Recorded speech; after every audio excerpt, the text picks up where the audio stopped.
జై మాంకాల్ భైరవ్. దీపదుర్గా మంత్రం అమ్మవారిది. భూత భవిష్యత్ వర్తమానములు చెప్తుంది అమ్మ.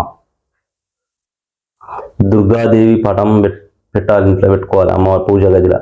దుర్గాదేవి పటమే, ఇంకా వేరేగా దుర్గాదేవి పటము ఆ అమ్మవారిది పెట్టి ఈ మంత్రం సిద్ధి జరిగినాకనే ఫస్ట్ కంఠస్థం చేసుకున్నాకనే మంత్రం చేయండి. కంఠస్థం కాదు ఏ అక్షరాలు తడబడి ఒక్క అక్షరం ఇట్లా కింది చేసుకుంటే దాని పరిణామం కూడా ఇంకా అది తిరిగి కొట్టిందంటే మళ్ళీ ఆ మాట కూడా ఉచ్చారణ రాదు, చేద్దామంటే కూడా రాదు. ఆ విధానం ఉంటుంది ఈ అమ్మవారు. ఇది భూత భవిష్యత్ వర్తమానం చెప్తుంది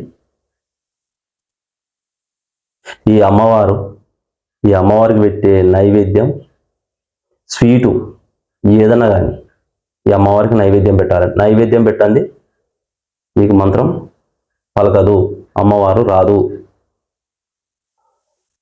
తులసి మాల వాడాలి ఈ అమ్మవారి. తులసి మాల రాత్రి 11 గంటల నుంచి 2 గంటల వరకు.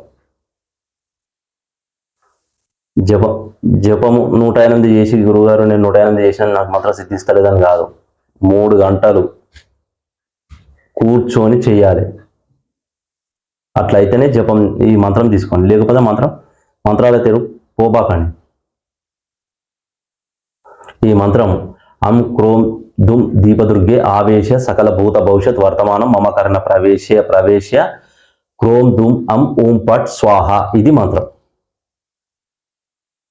చేసుకొని సిద్ధించినాక అప్పుడు దీని విషయం ఏందో మీరే తెలుసుకోండి. మంత్రం సిద్ధించినాక యంత్రం కంపల్సరీ భూత భవిష్యత్ వర్తమానం చెప్తుంది. జై మాంకాల్ భైరవ్. హర హర మహాదేవ్.